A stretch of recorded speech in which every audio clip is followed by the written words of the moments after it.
Let's dive into file management. I'll walk you through creating, saving, searching, and organizing your files step by step. Step 1. Create a folder. Before we create our file, let's create a folder first. Open File Explorer, go to Documents, and right-click in an empty space. Select New greater than folder. Name it Work Files to keep things organized. Step 2. Create and save a Word document now.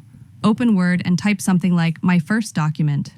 Go to File greater than Save As, and choose the Work Files folder you just created. Name the file My Document and click Save. Step 3. Find the file.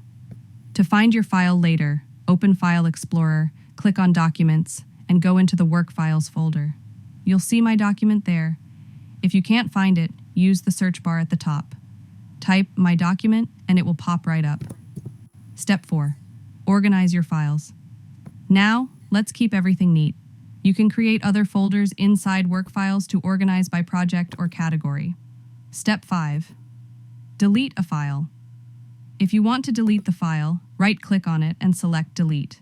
It will go to the recycle bin, where you can restore it or permanently delete it. Closing. And that's it. You're all set to create, organize, search, and manage your files like a pro.